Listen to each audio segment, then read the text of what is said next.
Hi, quick interruption. There is an audio problem halfway through this episode. Our mics go out and you're hearing the audio from the GoPro. We decided to not redo the episode because the conversation and the flow is there. So thanks for hanging in with us. Thanks for listening.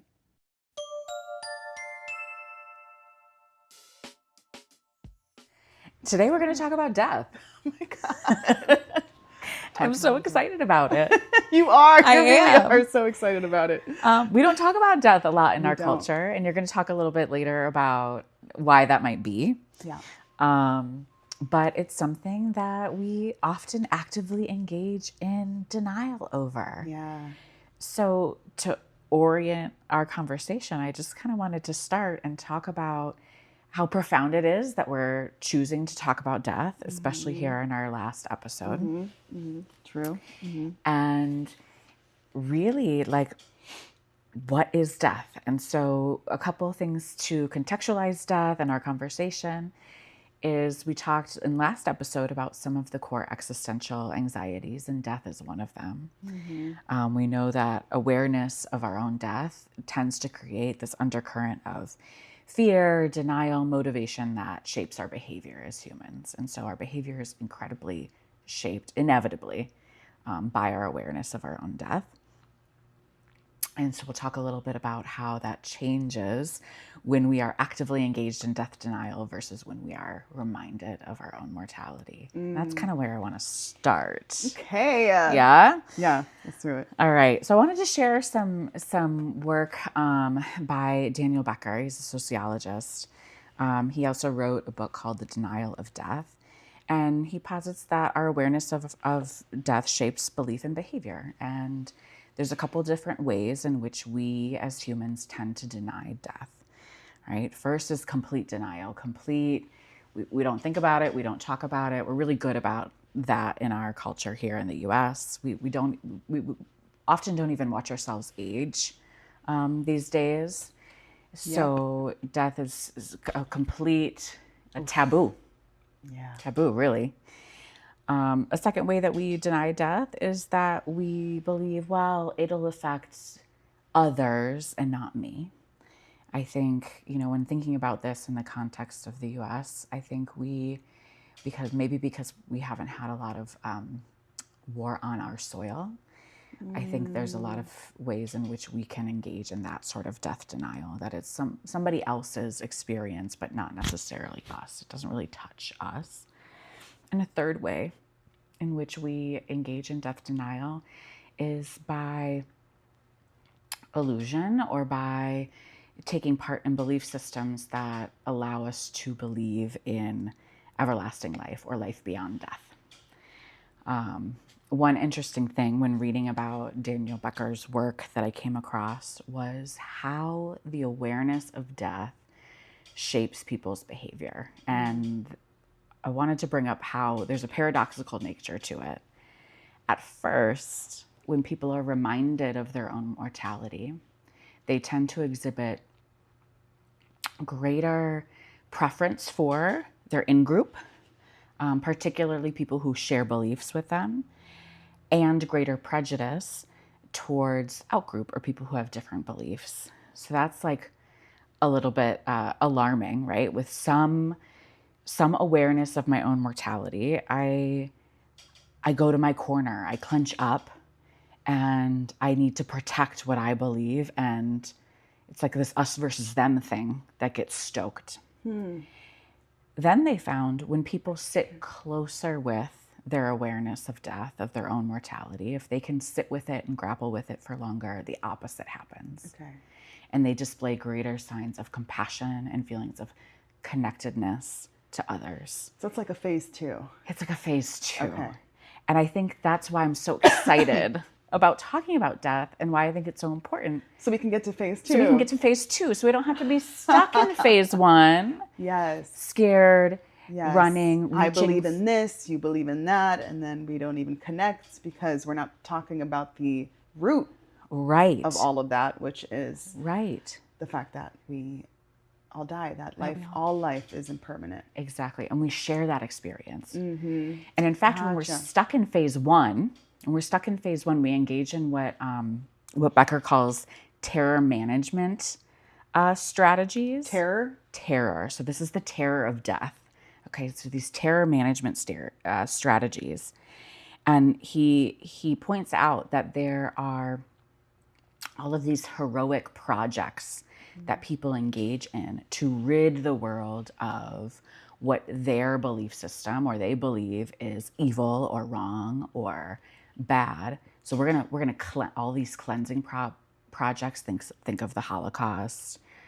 Think of other things like that.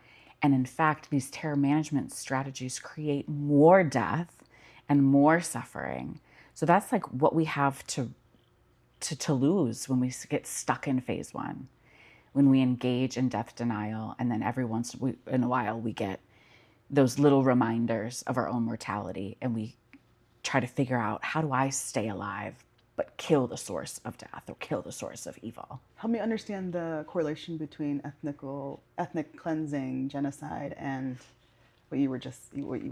Yeah. So according to Becker in his books, he views like ethnic genocide from the perspective of the perpetrator as an attempt to rid their area of evil.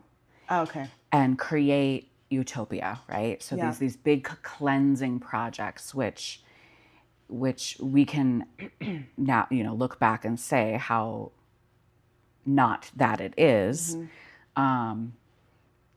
But that's the context in which he uses it, and these terror management strategies of like, I'm going to eliminate all that.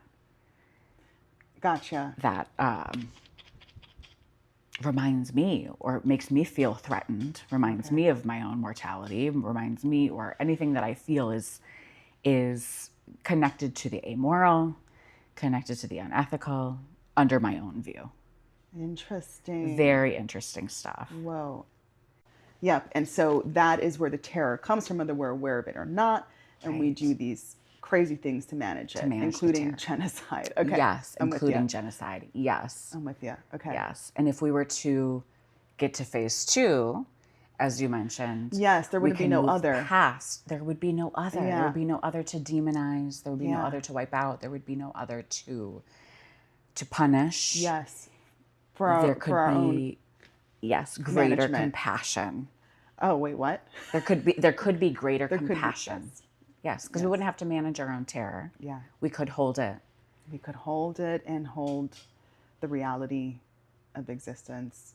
Yes. Without, right, exactly. I get what you're saying. Yes. Without wanting to take it out on someone, essentially, right? That's what we're saying. Okay. Yeah, I eliminate you. Maybe I get to eliminate all that anxiety. And then it's like, stage two is, I know that that doesn't work. Yeah. And in fact, you carry that fear and that reality as much as I do. Yes. And now we actually have something to connect over. And I think, for me at least, when thinking about death and why it's important to talk about it, like, for me, that's why we're even having this conversation. It's with this attempt to reach and stay in a place of phase two and bring more and more people into that place so we can have a more peaceful existence and more compassionate relationships with other people.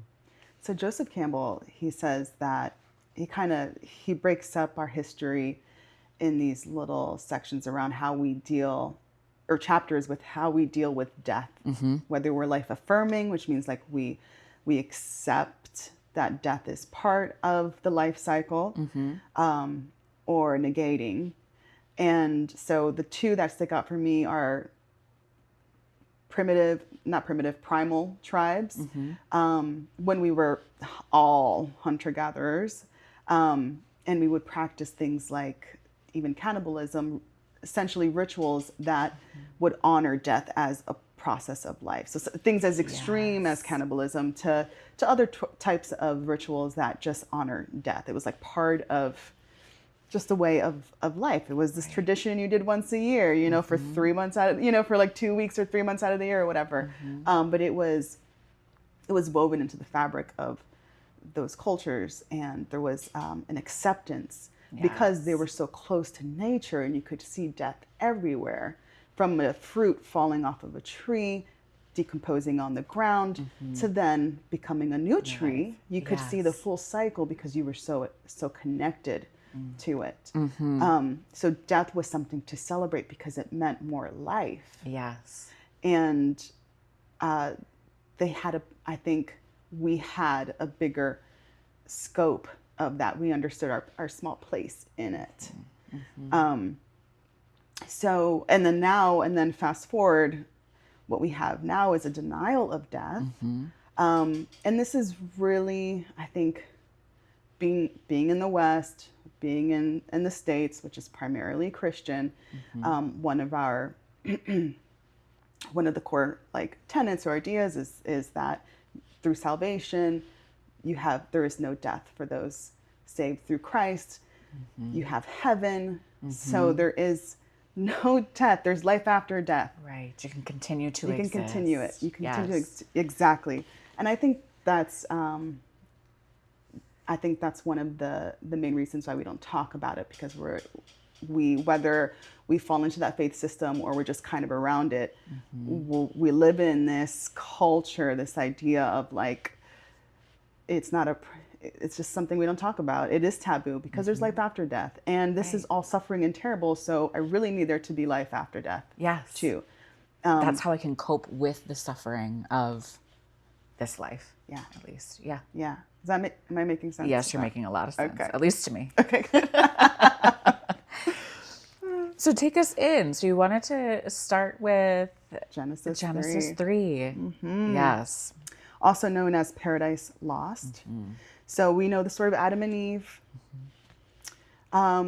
This is the Christian biblical story that I'm going to refer to.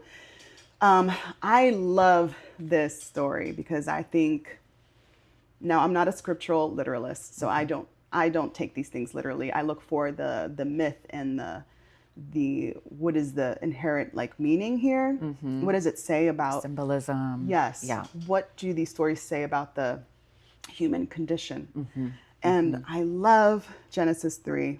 So because I think it says a lot about mortality. Yes. And morality. So, all right, so little backstory. They're in the garden. They're living the best lives. There is no death. Everything is perfect. Yes, and they're naive. They're like children. They don't know the difference between good and evil. They're just not aware of it. No. And they're taken care of. And they're taken care of. Yep, they have everything they need. They don't need to till the ground. They don't need to, everything they need is provided for them. And things change because the serpent comes around, right? Yes. They're tempted. They eat from the fruit of the tree of knowledge. And they become aware that they're naked. This is how the story goes. And God is really disappointed in them. Yes. He's like, this is the one. This is the one tree you're not, like I told you, there's 2 trees here. You're not supposed to, leave them alone. And they don't. You just couldn't do it. Couldn't help themselves. Yes. We just can't help ourselves sometimes. No. Yeah, this tells us a lot about our human condition and what we're working with. Yes. So here's the passage.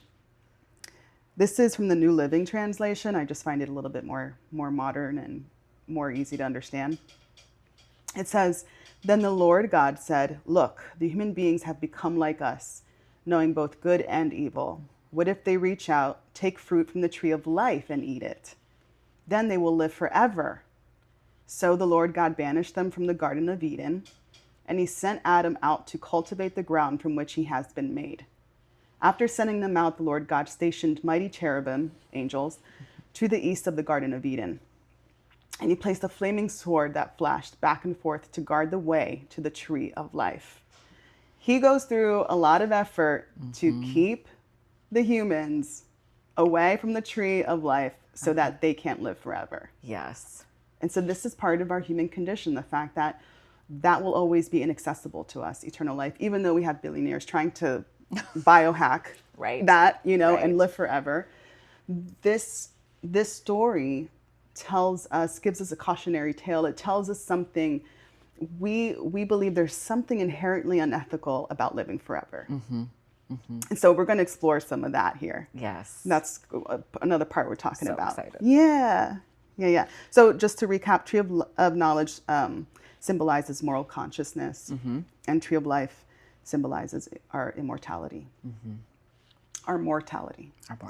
Yeah, if we took from it, we would be immortal. But we can never go back to the garden, the symbolic. We're banned from it. We're banned from it. We cannot access this living forever thing. Yes, and we can't take back eating from the tree of knowledge, because that opens your eyes once. That's it. That's done. That's right. You can't unknow. You can't unknow what you've known. Right. And now that sets up our experience as humans as we now move forward. Yes. Okay. So just a little bit more. So from an anthropological perspective, please. There is, I love this story again so much because it really does reflect the timeline of our history as Homo sapiens. And I never hear anybody talk about this, but it's the coolest thing to me. So this story centers around these two people and these two trees.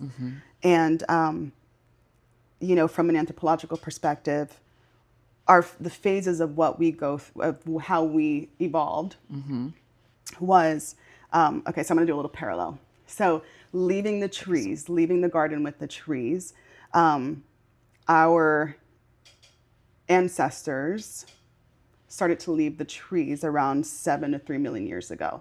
So we started to become bipedal, left the trees. So I think this, to me, this story tells us that this has been part of our condition for a really long time. We've been dealing with the problem of death for a very, very long time, since, millions of years ago, just starting to become, having an awareness of we're not like other animals or mammals. We're different. We have cognitive capabilities that they don't have. And that's part of the curse of being human, and one of the things we have to deal with. Yes. So then we have the other, the next one is awakening to good and evil. Yes. That equals the expansion of the neocortex, which occurred between 2.5 to 1.9 million years ago. Homo erectus had a larger brain, use of tool use, fire. This was starting to appear in our history. So at that point, I just want to make sure I'm following you. At that point, we now have access to our knowledge, to our logic making, or abilities, I should say. There's the stirrings of moral awareness there. And moral awareness. Yeah, the stirrings of it very early on. And somewhat conscious Nothing like today, but our eventual death. Yes. Is starting to happen there too. So we're gaining all of these, what feels like these beautiful things, and in tandem, the anxieties that come along with it. Yes. Follow. Yes. Okay. Yep, exactly. Okay. Have you ever seen 2001: Space Odyssey? Stanley Kubrick? No, I haven't. I know, it's like, I know, you either have or haven't. Yeah. It's you'll get to it someday. Yeah. The opening scene is called The Dawn of Man. It is a bunch of apes just working out, like living during prehistoric time, and they're at war with each other's tribes. They're kind of going, but there's this scene where this little family of apes are in their cave trying to sleep, and the dad's like awake, and you can tell it's humans within in a suit. Yeah. So he has really human eyes, and he's looking around like totally vigilant, like hyper vigilant.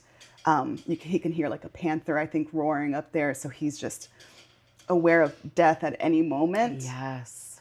And it's such a profound scene. I just love that scene so much. If you ever get the chance, I'll have to go back. Just even that opening scene, because the rest it's kind of a hard movie to get through. Okay. I think, but again, I think that gives a good, like, the emotional stirrings. The moral stirrings, the conscious stirrings are beginning to happen. Yeah.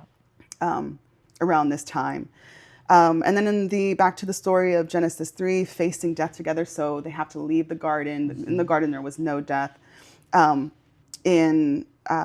100,000 years ago, we start to see intentional burials. And so that there's evidence of certain types of leaves that help people with dealing with pain management. So we're starting to take care of elders. There's signs of rituals and symbolic thought, really like working out the challenges of losing the people around you. That means so much to you. And then the fact that we start to take care of each other is like kind of a huge part. Control, yeah. And not necessarily in a bad light, but there's something we can do about this. We can utilize medicine that we've found. Yeah. That's incredible. Okay. Right. I follow. Yeah. We can live a little longer. And then finally, we are cursed to till the ground. So this is the biblical story. Cursed to till the ground by the sweat of our brow. We know that after burial, intentional burials were found around 12,000 years ago, we started agriculture. So we started domesticating wheats and animals, and we became less hunter-gatherer and became more settled, and this, started civilization. So it's I just love the story of Genesis 3 and how it mirrors prehistory for us.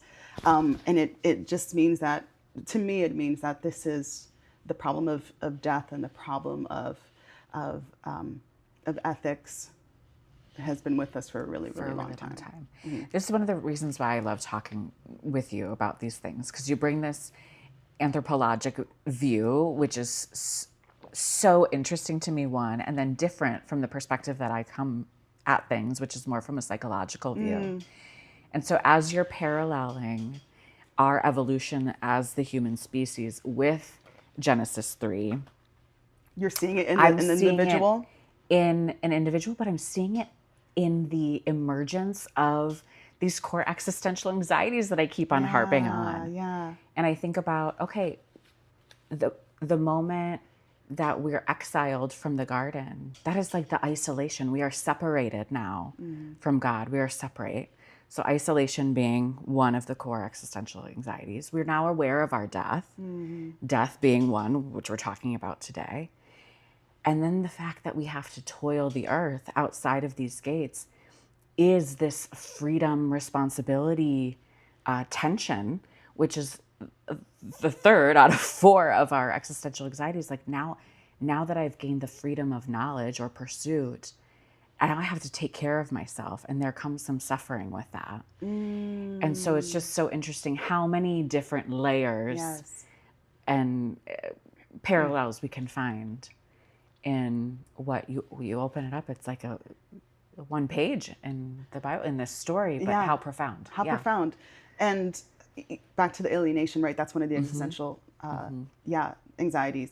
Yes, it's like awareness of our own isolation, that we are essentially alone. Yes, and we will see that with the vampire allegories we're going to get into too, of living forever and the risk of alienation if you can't treat people with respect and compassion. So we'll get to that in a little bit too. But I was also thinking how the story of Genesis 3 also gives us a little picture into the individual psychology, because like the development of just a person from being a baby, having no conscious awareness, no ethical, whatever, and then it's something that you kind of wake up and open to one day, like, oh, that's wrong, or that's bad, and you're taught it, you're domesticated, to learn about absolutely. At first, I'm going to get it wrong, but I want to say around 6 months old, you begin to become aware that you are separate from your mother.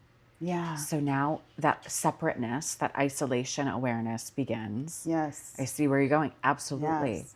Then we develop some competence, which is the task of children, typically from 6 to 12, is to start to learn to gain knowledge. And with knowledge gained comes responsibility, ultimately, and then your responsibility towards others. And we talk about these ethical and moral codes. Yeah. Yeah. And then death. And then we get older, and then we have to deal with the fact that our lives are going to end. Right. Yeah. And how do we make meaning of what's in between? Yep. Boom. Oh. You're the best. I'm loving doing this with you. Same. It's really fun. It is very fun.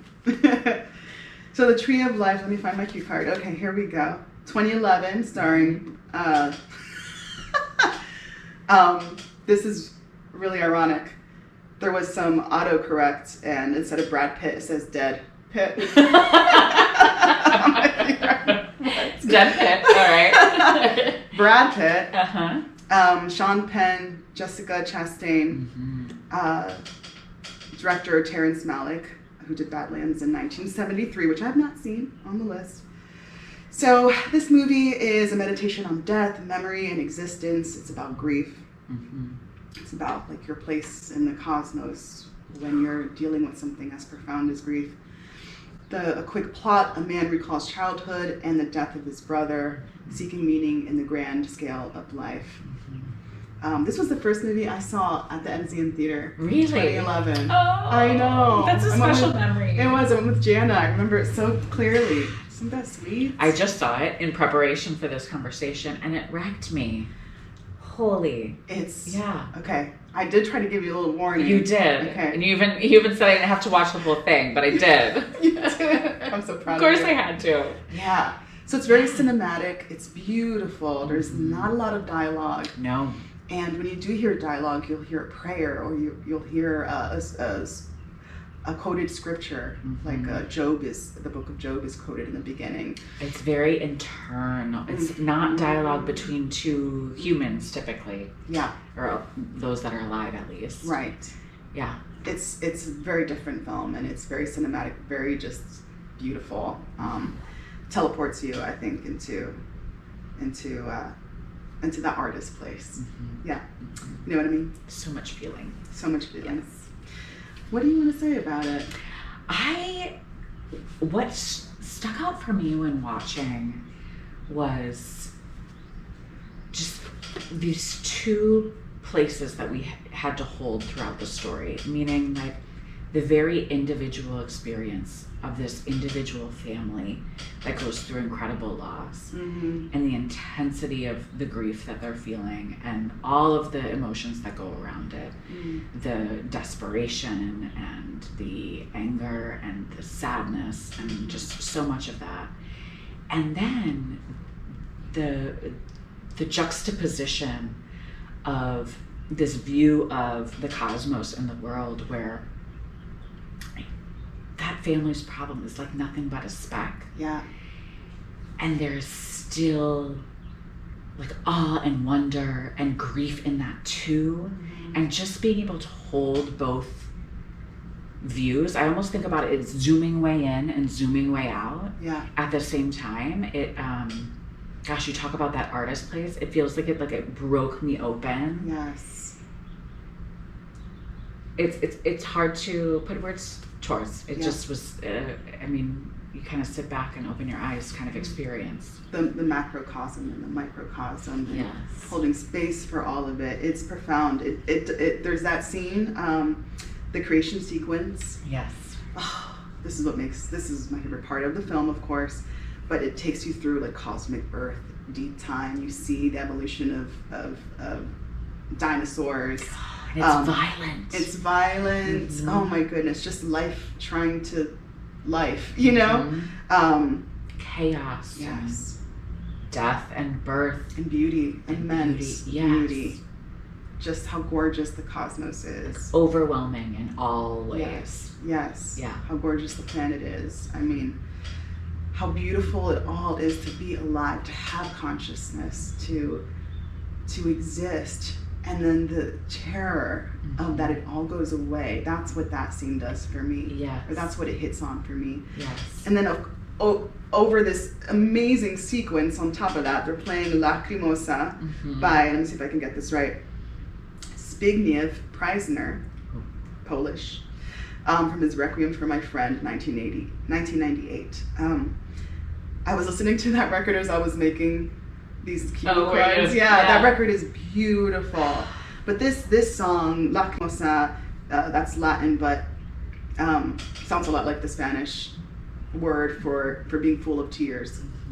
So, oh my gosh, so you're looking at the entire like evolution of the cosmos and the grandeur of existence. You're feeling all these things, and then there's this song that's saying full of tears, full of tears. It's operatic, it's beautiful, it's classical, and it's such an emotional scene. Yes. And it really does capture the grandeur, the awe. It's like that ache, like the ache of beauty and despair The all ache. in one. Yeah. It is an ache. I mean, I'm so sensitive these days. Like I could, I like see, I don't know, I like see like a leaf fall, and I'm like, oh my god, it's so beautiful.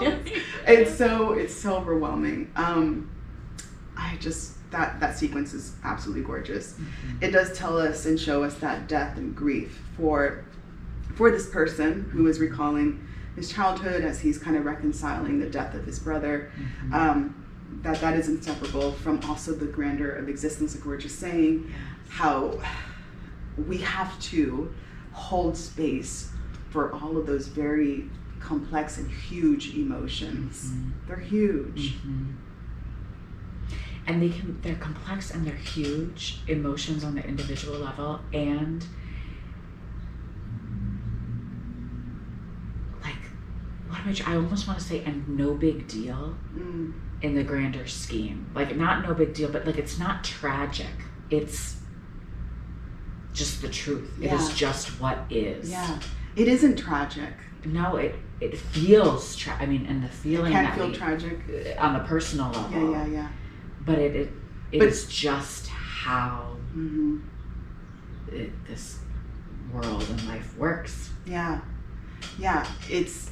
I think there's something about just calling it tragic, which I resisted, because there's so much awe and wonder when I reflect Mm-hmm. on existence, Yes. life, the scale of the cosmos, the scale of deep time. Right. Yeah. Did I tell you that I have my two replicas of the early hominin skulls I have? Yes. Like, I was just looking at them one day. Did I tell you this? I don't think so. Okay. I just took time to just look at both of them, and I have a Homo habilis and the replica of Lucy, actually. Yeah. And I have them looking at each other, and I'm just crying, just like looking at them and just crying, thinking about what they had to hold, how they had to navigate the world and make sense. And I'm not, it would be more so for the Homo habilis who came later on than Lucy, right? Yes. But to navigate the world with the stirrings of moral consciousness and of just cognitive capabilities, to have awareness of mortality, that life is going to die, but then to be so close to nature and see how beautiful it is and terrifying it is. Yeah. We have to hold a lot. Hold both. Yeah. And this movie does a great job of giving us a little bit of that. It really does. Articulating it in a way that's visual and auditory and Yes, and that cuts deep. Yeah. I mean, I think both of us, even, or I'll speak for myself, I'm struggling with words trying to describe it, because it goes beyond that. It is. And I think that's the point. And I think, at least for that film, probably why it was made the way it was made and the style it was made. Absolutely. Brilliant. Just, it's hard to talk about these things. I think these emotions happen, and I know that, I don't know if this is true, but I think once I heard that, love occurs in the brain where language doesn't. So that's why some of these things are ineffable. We can't put them into words, or it's hard to kind of describe things, or just I just do. I just love them. Yeah. Which in the end is kind of why we're doing this series, is to bring how art can bring us that experience when just words can't. Like how art is our portal. Yes. Particularly film is how we've been talking through it. Yeah. Exactly. The Allegory Lounge. That's right. Okay. Anything else on the Tree of Life? I don't think so. Same. So let's go into vampires. Okay. They're the anti-human. They are the flip side. Yes. Of the Garden of Eden, of the Paradise Lost, that story. Mm-hmm. So I like to think of vampires as they metaphorically took from the Tree of Life but neglected the tree of good and evil, or of knowledge. And so they're a cautionary tale of what it would be like if we had eternal life, if we were immortal, but had no conscious awareness, had no more morality, had just not engaging in our ethical being. Because when you live that long, you risk narcissism. You can risk becoming superior, right? I'm above everybody else. And, like bored. Yeah, and then the boredom, the eternal boredom. Just. So let's talk What about a slog. yeah, which we see done so comedically. Yes. With What We Do in the Shadows. Yes. Directed by Taika Waititi. Oh my God, did I just Waititi? I said that. You did. I don't know. I got scared. So this is a good one. Oh, this is a great one. Amazing, hilarious, because we see them in their eternal boredom. Yes. Really. Yes. And time doesn't make you great or wonderful. It just really makes you more ridiculous. Yes. That's what endless time more does. apathetic, it feels. Yes. Yeah. Yes.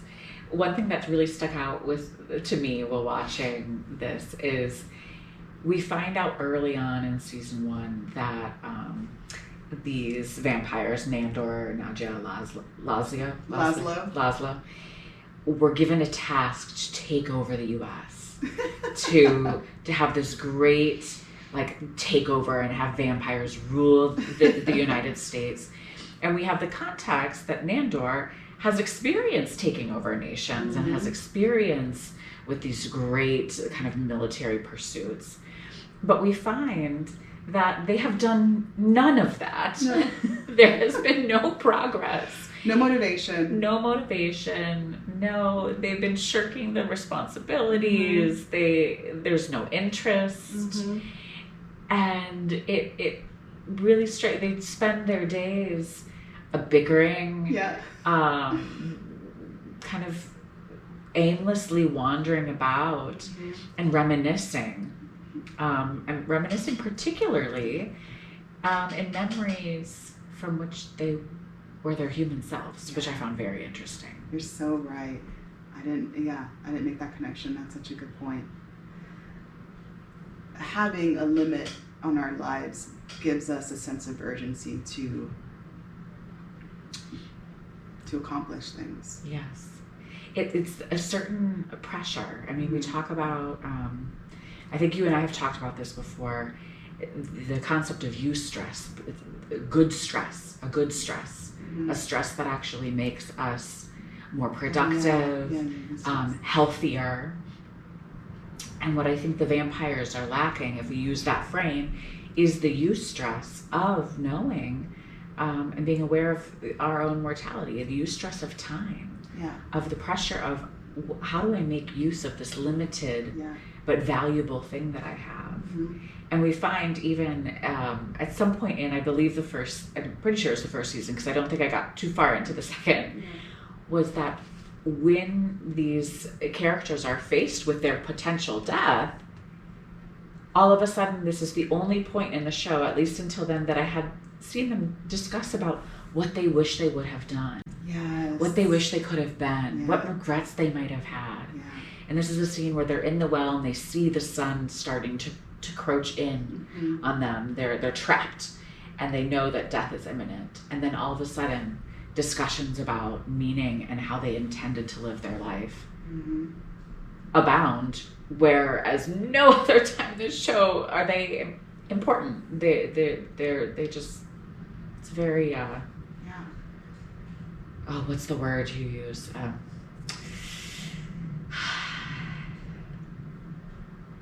Absurd. They just bask in the absurd. Yeah, I think that says it all. I mean, you just perfectly articulated that. Yeah, that image of them in the well. Finally, their lives are actually at risk. Right. And then all of the reflection begins there. They talk about wanting to have treated each other better. You know? And then they get out of the situation and they go back to being completely absurd. Yeah. And the only thing that drives them again, right, is the bloodlust. is Yes, the yes. like You're when to the hungry. next feed, when this innate hunger. Yeah. Yeah. For blood, for life. Blood life. symbolizes life. Mm-hmm. And they can't be satiated. No. No. So funny. Such a good watch. And then we're going to look at Anne Rice's Interview with the Vampire. Yes. Whether it's the television series or the 1994 film. Mm-hmm. Both just a great look into the turmoil of the vampire. Yes. I'm really focused and obsessed with Lestat because he is the epitome of glorifying indulgence and having no social contract, no ethical awareness or engagement. And the risk, and he shows us perfectly what the risk is, which is he pushes away Louis, he pushes away Claudia. I mean, more than that, yeah. He becomes completely alienated, and we see him at the end alone. So, what are your thoughts on that? What are your thoughts on vampires? Vampires in general, or vampires in general, yeah, or Lestat, or yeah. See, I get so focused on Louis, and I think that's because my introduction to Interview with a Vampire was from the series, where we are witnessing Louis attempting to make meaning and attempting to find some purpose in the truth-telling of his story. And so when you talk about Lestat, I'm like, oh God, yes! How did I miss that? I know, but I don't think about Louis. But you're so right. But I think about Louis, and he seems to be grappling. I mean, you see him suffer with this lack of meaning, but he seems to also be attempting over and over and over again to establish love relationship, to establish bonds, and then they fizzle or they die. And ultimately what sticks with me about the show is his attempt at maybe truth-telling can be my redemption. Maybe truth-telling can be the thing that ultimately saves me from the suffering of immortality, of all of this. Yeah. Or is it the process of recalling and memory? And is it the process of like the memory of recalling that makes him feel tethered to his existence? Because living that long, like how even now I've forgotten. I can't imagine living forever. You'd forget so much. Yeah. And so, how could it? Yeah. Remembering creates that meaning, that reminiscing. Yes. Can be. I like that thought. And you were just saying this about what we do in the shadows. They're constantly reminiscing on their human days. Yes. There's this endless nostalgia, this like really sad nostalgia. Yeah, that I can never return. Yeah, and Louis does it too at the beginning when he's speaking to Malloy, the journalist, and telling his story, just how much he wants to talk about his human days and the loss of his brother, and like he's really trying to anchor himself in his humanity. It's his way of trying to. They're both in Interview with the Vampire and in What We Do in the Shadows. I think they're maybe just trying to anchor themselves to their humanity. Like they that makes don't a lot of sense. They can't move on. No. Yeah. No. And in Interview with the Vampire, the tension between this immortal, the vampire of Louis, right, and Daniel Malloy, who's dying. I mean, he has Parkinson's, and that tension throughout, I think, is just so felt that there is suffering on both sides, but it has such a different flavor. It is different, and I almost sense that they both yearn for what the other has, without really knowing what it could be like. Yeah, like Malloy wanting what Louis has, and okay, vice versa. Yeah, for sure. Absolutely, because Louis is always kind of longing for his humanity. And we can see he's come to terms with his nature. He has human blood, but it's consensual, so he's found a way to like do things ethically. He still drinks from animals too. He found a way to find a balance. But he's more accepting of his nature, like the reality that he needs human blood. So he he struggles with it in a different kind of way and has a different relationship with it. Whereas Lestat is really just divorced from his humanity, right, completely. And he's a snob. He is. He's a snob. He is. He gives no. He doesn't care about people's feelings. Anybody. There's the scene where they go to see an opera show, which is one of the things that brings Lestat so much joy, and the tenor is incredibly like off pitch, and he's so irritated by this that he eventually takes this man's life because he's so offended by it. And again, Louis watching this, and he hates it. He finds his kills to be really theatrical and dramatic, and he's not into it. But Lestat this is his hedonism, his way, like we were talking about in season 2 about making meaning and fill during stage 2 in the Groundhog Day. He enjoys the pleasure-seeking kind of life because there's no stage 1, excuse me, and the game of it, and there's no consequences. And so Lestat is in that stage for an eternity. Yes, he is forever. stuck. He's stuck there. Yeah. He's stuck there until he realizes that he's lost everything and nobody wants to be around him. Nobody loves him because he's abusive and controlling, and apathetic. So maybe there's I love this series because I know there are more books in the series, and so the television series, I think there's going to be a little bit more. It gives us a hint that maybe there's some redemption or hope for Lestat at the end. I hope so. But we do. I hope so. I do too. I think that's mostly what I have for him. I think so. Lestat does say, I do have this quote. I don't know why. I don't even know why it just stuck there. Maybe you can help me dissect this one. But he says to Louis, after Louis starts to go after just criminals to justify his kills. And Lestat says, your night had nothing to do with ridding the world of criminals or finding some morality to buoy your existence. Do you remember? I don't remember that. He's the best. He says morality to buoy your existence. Yeah. He even has an awareness that morality, for humans, it buoys, it anchors our existence. Right.